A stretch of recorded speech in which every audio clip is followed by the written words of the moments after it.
I give a fuck? Why do I give a fuck? Why do I try so hard? Why do I care so much? Welcome to Why Do I Give a Fuck? A cross-cultural conversation between myself, Diane Tate, and Johanna Thompson. In these times of great struggle and possible shift, we ask ourselves, why do we give a fuck about any of it? How does the lens we see the world through impact what we see? and what do we do about it? Well, hello, my friend. Hey, I love that we're coming on Um, after your birthday. We can say that. uh, And I had another turn around the sun, yay. and this was my first one since mom passed away, and Mhm. so that had some feelings attached to it, which was interesting because she and I did not have, I think I've mentioned this to you before, but she and I didn't have a relationship like a lot of people. I know a lot of people like talk to their mothers every week or whatever. Yeah. Oh, that's a I good did not topic. have Mother and daughter relationships. a But relationship. I mean, we did okay. back in the day when I was in college, we were way too enmeshed with each other. We talked every day. I told her way too many Oh, things about my life, and then we had a situation where she shared a secret with my father that I had asked her to keep to herself. And I didn't speak to her for 2 years after that. We did blow up, oh, and wow. and That's then that real Caribbean in you. yeah, I guess I was pissed. I was so Yeah. pissed. Hmm. And that was even still, that was before, I confronted my father because I'm a survivor of incest, and I confronted him in 1993. So this was 1990. And so then after that, when we started to come together, I was being very clear about boundaries and not getting Oh, re-enmeshed. nice. But we could go 6 months without speaking to each other very easily. She hardly ever picked up the phone, and I wouldn't either. And then social media kind of helped with that a little bit because we almost Okay. felt like we could be connected with each other to see what each other was Mhm. posting and doing and things, but not have to talk. So I really got more connected to her in the past 2 years because I've been managing her medical stuff. And Mm.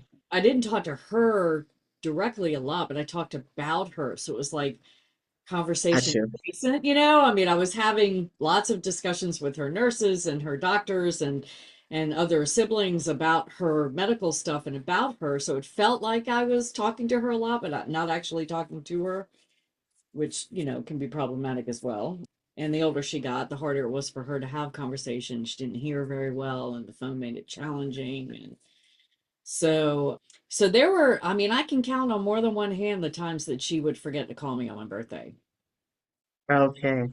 And And ooh, and yeah, I know. And it was interesting because, like, she would not kind of taking out the past couple of years, past 2 or 3 years, hmm but before that, she would like call me 2 days before, like randomly, and we would have mm. a long conversation that would last more than an hour.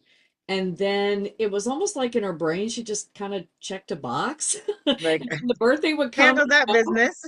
nothing. Mm. And I have to say it really hurt my feelings the first couple of times it happened. Uh-huh. And so flash forward to this birthday that just happened, that is the first time that she can't call me.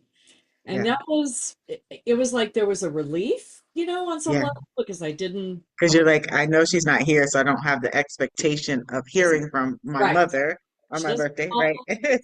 no big Right. deal because I know she can't. Hmm. But interestingly enough, since she transitioned, I really haven't felt her around me.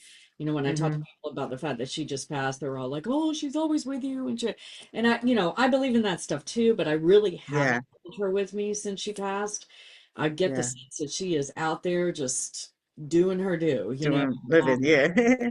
And which I'm not upset about. I'm not mad at. She deserves that freedom. She lived a trauma-filled life. And so I'm Hmm. happy that she is, if that is true, I'm happy that she's living the life maybe that she has maybe never felt like she could live.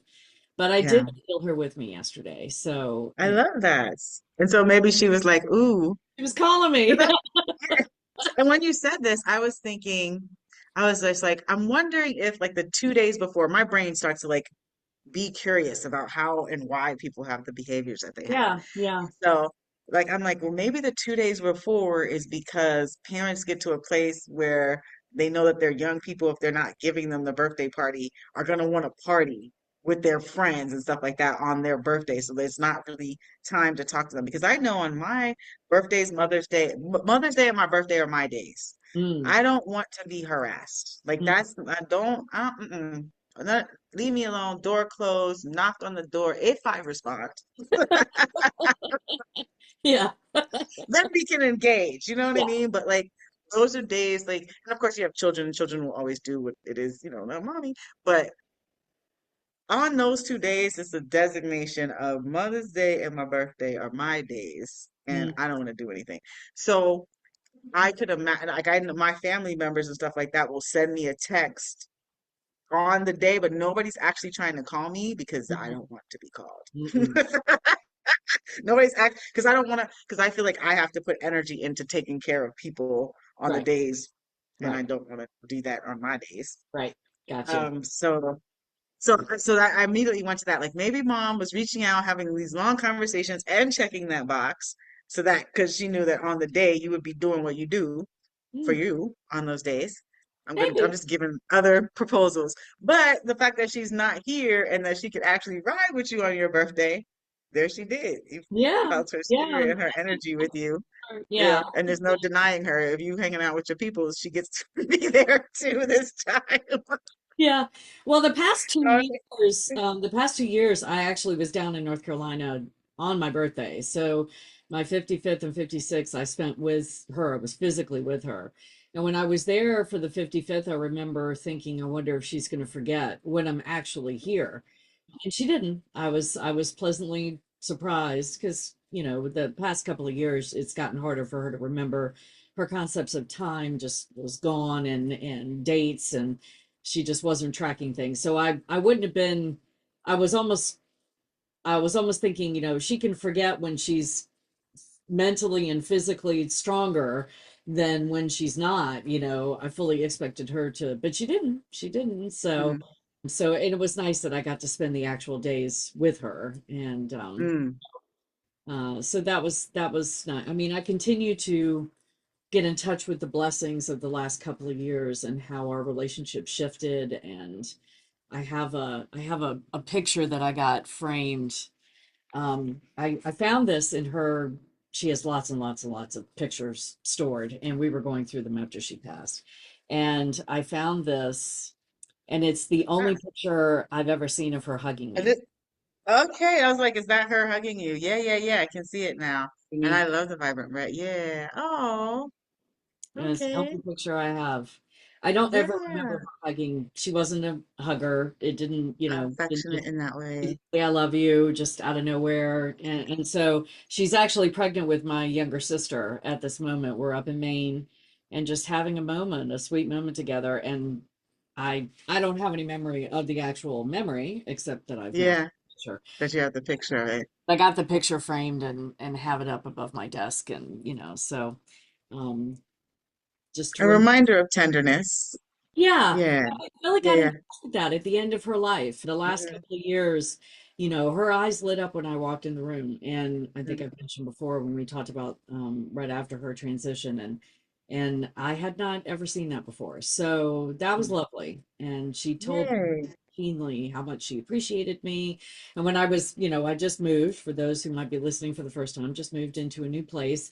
And when I was unpacking some of my stuff, I came across cards that I had saved, that she sent me, and thank you notes after we went to great lengths to take her to the family beach trip a couple of summers Yeah, ago. She sent a really nice note thanking us for myself and my partner for all the work that we did to get her there and to get her to dialysis and to take care of her and all the equipment. I mean, it was like moving a toddler. Toddlers have all this stuff that they come with, and the van was so full we could barely move, hmm of yeah, all yeah, yeah. things because she needed so many pieces of equipment to be able to, accommodate her anymore. And so yeah, I mean, one of the few times ever in my life that she would snap at me or be, nasty for whatever reason, and the next morning she would reach out to me unprompted and say, "I'm sorry Mm, that I was a little snippy with you last night." That just wasn't in her lexicon. So I feel very grateful. And, so it was a weird week leading up, but then the day of yeah, was nice. So, that felt special. I'm so glad to hear that. And again, I apologize for being like mommy and missing a day. oh, of course not. Of course not. No, birthdays are so important. Cycles around the sun and just being witnessed by your colleagues and peers, on your birth is I know important and special. And so You had a we happy honor you. We thank you Thank you. for who you are. And then it also brings me to this question of having a cycle around the sun, being in the political, social condition that we are in this moment. How are you feeling? Like, what's your true feeling having had that, having had another day, birthday? Yeah. Yeah. I mean, I'm very, very aware of how blessed I am. Like I said, I just moved into a new place. My partner and I moved in together, and it's a lovely house, and it's been lovely to put it together for the two of us. Financially, I'm stable. My daughter is grown and healthy and happy, and I ain't got nothing to complain about. And because these past couple of months have been between losing mom and the holidays and then moving, we came back right after her passing, and had to start packing. I have not been as in the streets as I was before the kind of all of the accumulation of mom stuff started to go down the hill in September, October, November. And so I'm struggling with I struggle with that balance of being grateful and happy, and knowing that it's okay for me to be grateful and happy when so many people are suffering and so Mm, much is happening in this country. I am on Turtle Island, for those who are listening, otherwise known as the United States, um, and or at least this portion of Turtle Island. And so struggling with that, feeling just immense privilege and happiness, and then feeling a little guilty about having all the happiness and the privilege. And so, yeah, that's a daily occurrence yeah. for me, I think. That's a internal conflict, right? To have like this understanding the joy and the privilege of what you exist in, and then recognizing that it is a joy and a privilege that you exist in, that especially when we're seeing so many people not be able to have the resources and the accessibility, it does make you try to figure out like how you're existing. But it speaks to folks who are doing social justice and do have to take time for themselves to get themselves together, right? So, like, to take care of what happens when we lose a significant family member, to have to transition and move houses, to be having to put things in place. And sometimes we don't have the capacity to also be in the fight, even though there's this narrative out there that exists that says, there's no time to be tired, we Right. gotta keep on keeping on and all of that kind of stuff. The reality is that the only way that we can do that is we're making sure that we have like balance in our personal lives and spaces, and remembering that that's okay to participate in that, Yeah. because I'm thinking about this, the impact of the leadership that we are experiencing going across the globe at this point.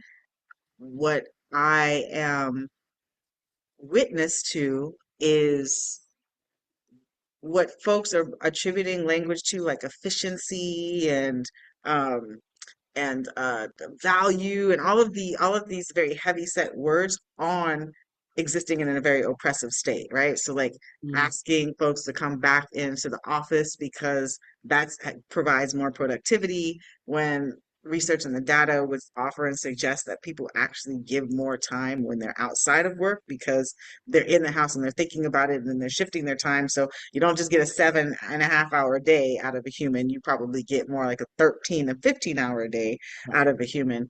But being Exactly. able to have folks in a controlled environment has this narrative of being more efficient in telling people how and what to do and when to do it. But then you just don't have the same type of results in productivity as you do when you're exploiting much more from your workers.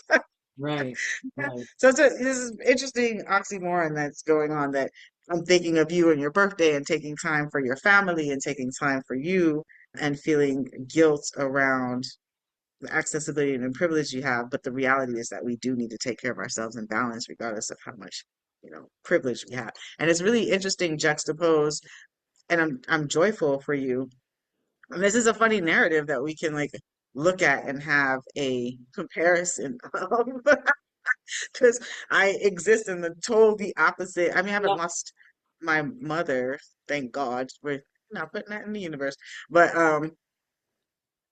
but like what it looks like to be trying to figure out what resource is going to be like most of my sustainability comes from grants and things like that, and all of the folks who are existing in social justice work that survive off of it, not beyond being advocates in the work, Mm. survive off of doing the work, on grants and all of those things, and it being a moratorium through the federal government, money's not coming through. It has completely shifted what Yeah. my sustainability and like balance looks like. So I am on the complete opposite spectrum of I know. what you're existing in.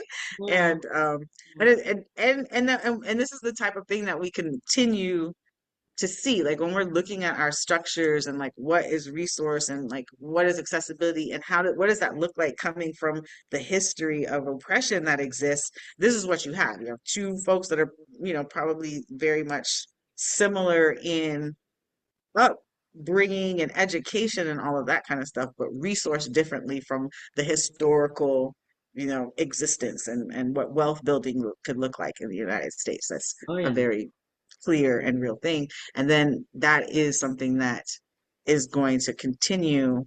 The gap of those with wealth and everyone else is continuing to widen. And we see that like really, really very clearly. So my feeling in that is trying to figure it out, but trying to figure it out in a place that gives you the most comfort is Mm. very helpful. And so Yeah. And I not be don't, I'm hesitant to say that I'm in paradise because people are like talking about being jealous. But when I say paradise, it's paradise for me, and whatever paradise looks like for people, right. to try to like rebalance themselves, I think is important.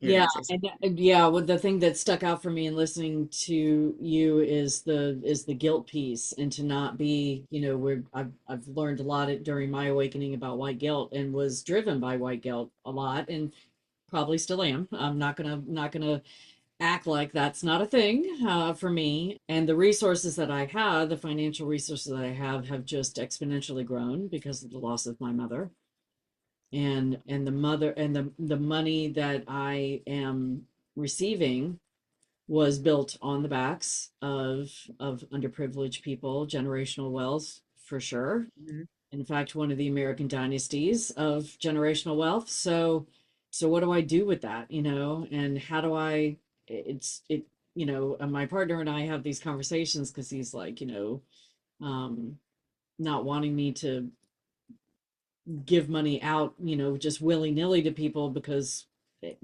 that's not healthy either. And I'm like, well, I didn't earn this money. I mean, this is, you know, this is the closest thing to reparations that I can do as a human, individual human. And so I'm just like, I have it, so let's give it. Somebody needs it, and let's give it out.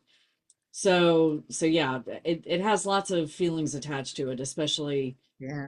given the unpacking that I've been doing in my life and my awakening in the past, 7 or 8 years. It's like, and I tell my daughter all the time because she's not intending to have children, and I'm like, okay, you're not going to Ah. be one of these women Oh, that's going wow. to give away your money to your cat. I said, you need to You better Please, identify no. organizations and causes that are important and you give all that fucking money away. Don't you die when that is. Yeah. Yeah, So, yeah, yeah.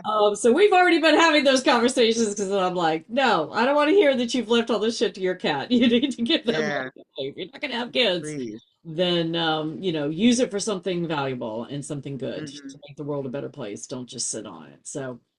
Um, so yeah. Yeah, and that's a cycle that we need to see more accountability towards, right? Like that you can be in this space having the resource that you have and having a generational conversation with your young people considering what her plan is. And we know plans change all the time Oh in yeah. life. You've been telling me Know what since that she to was look like. 2 that she was not so I Not am gonna not happen. holding my breath. Maybe not from her womb, but like let's say she gets partnered up with somebody, you know what I mean, that has a child or She, whatever life yeah, could possibly bring. But right, it in that though, there because I do know another wealth human being who acquired a lot of wealth and spent a lot of time trying to identify how they could pay back what they thought was equitable in value. And if I'm curious because I've had a lot of conversations with funders, and I do think that that is the ultimate goal. We know that there's those funders though that have additional or funding sources, I should say, in entirety, not funders, but right, funding sources that have the benefit of we're going to give this percentage away for like a tax break. And so there's that, like, oh, let me just help myself right, in doing this thing. But then there is, I believe, folks that get into a space of the resources that I have, I really want to make sure that it is going to causes and issues that are going to create and make us have a better world. right, Um, and what does that look like in this time period? Like, what are like the funding priorities going towards? I hear there's a lot of things about pluralism, which is like kind of a collective ideology of people from different backgrounds and all of this living and working amongst each other in a mhm, collective way. And I appreciate thinking about funding dollars going to that.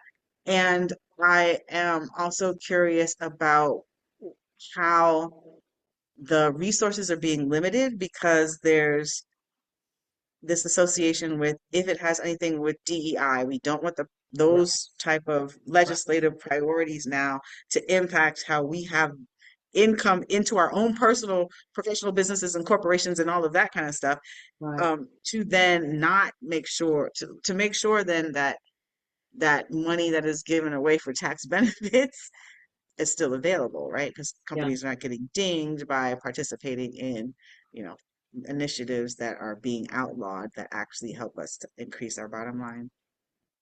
So yeah, all of those things are like really very in your face impact that's happening right now. mhm, Looking at the world leaders that are existing and kind of what we see that our humanistic culture is kind of leaning towards. mhm, And how are we going to spread resources and share resources? Because it's going to get to the place where that is going to be critically necessary. You actually got me thinking about whether or not I might be able to organize or put together something that could create an opportunity to fund, you know, things on a more like, huh? Yeah, yeah, a On a collective of more folks like organized, not just write a mhm, check for the, I mean, just, but like, yeah, a collective, some type of fund. yeah, Would be dope from like if there's like an abundance of wealth and we know that there is going to be an increase on the investment on whatever the wealth is, there are some different funding streams. But anyway, this is not what we need to talk about the weeds and the details of that yeah, on this conversation. But it is to be like, how do we envision and think about what it's going to look like for us to shift this narrative of existence that we exist in right now and figure out how we can collectively right, support each other right. with those with resources and a conscience and accountability because not everybody is going to want to participate in that way, but there are some really good models that could be helpful Yeah. to a Amen. lot of communities or to like spark some seeds of inspiration for Mm, making sure that wealth and resources are shared out. It's critical. It's critical. because we're exhausted wherever you lay in the space, right? Right. It's like a moment of exhaustion because we're looking at all things happening. Yeah. Right. And one of the things that I keep hearing is talking about building relationships and creating the, shoring up that collective, because we've got each other has is all we've got. And if empire is falling, which, I hope it is, what does that look like? And what's going to be left, and how Mm, I know that given, I mean, I'm given the resources that I know I'm going to be having in the next 6 to 9 months, uh, what can I do with that to try to, that feels like a better use of my energy and time than to be sitting hmm. in all of this wealth and feeling all of this guilt about all of this wealth. Yeah. Let's do something about it. So, which is what I've been telling my daughter. So I also need to take my own advice. So, yeah. That point, and I want to come back. This is wonderful full circle because to have a conversation in the future about like, mother-daughter relationships Mm. would be so much fun. Maybe we could have our daughters come on Oh, with us if they would I don't want to, know. but I don't that know. Ask mom. My daughter's like, no, mom, I'm not going to do that. So I don't right. And if mine go in, I'm like, know. what? What did I like? What was that? Yeah, I know.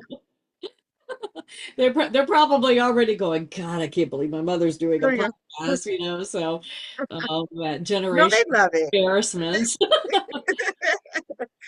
I think that they value the conversation if they ever get a chance to listen to it because young people Yeah, are busy now too, like trying to figure out life because, you know, we've seen a history happen where young people can't leave home in the same way because it just cannot afford to be yeah, living. Like families have to live together to actually sustain and pay all of the bills.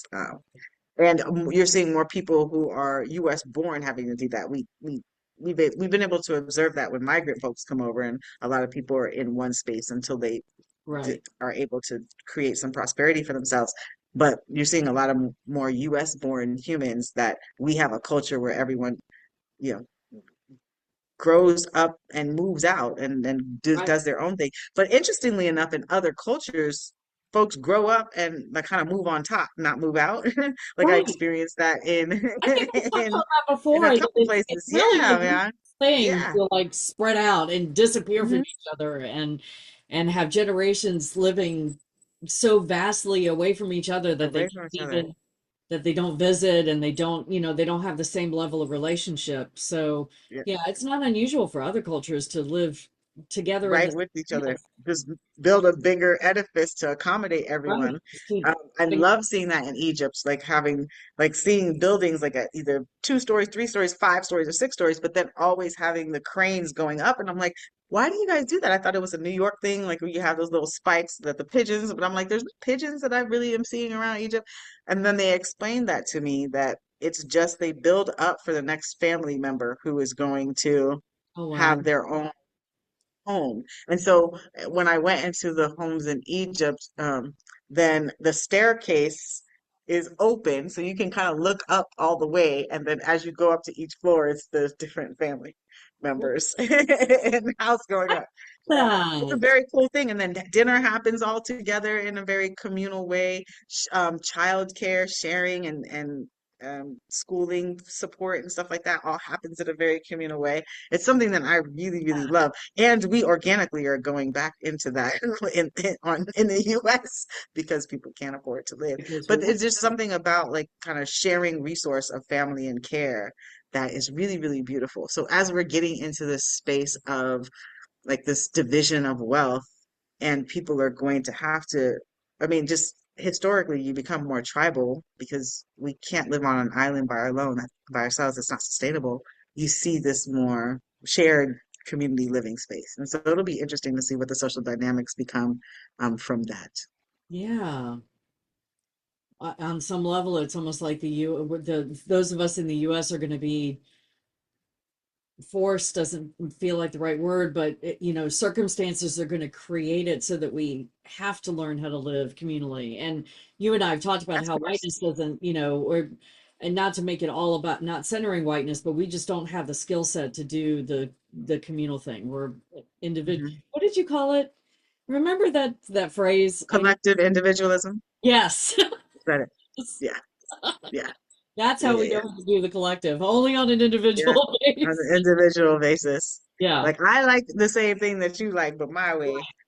We're still gonna have our own space. Our Yeah. own stuff. Yeah, yeah, yeah. But that's shifting. That surely is. Well, circumstances, the universe is telling us that we have to do it differently, and adapt, or it's kind of like the Borg if you're a Star Trekker, assimilate or die.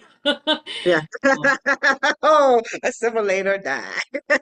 Resistance is futile. There you have it. Although I don't believe in that, because we have to keep resisting, right? Absolutely. Otherwise we'll give in. So great. Resisting, resilient, and joyful if we can Yeah. be. Yeah. Yes. Yeah. Yes. Why do I give a fuck? Why do Thanks for I joining give a us. fuck? Until next time, Why as you do I move try throughout so your day, hard? continue to ask yourself, Why do I give a Why Do I Give a Fuck is produced in fuck? collaboration with Johanna and Diane. Music by Norwegian musician Water. See you next time. Why do I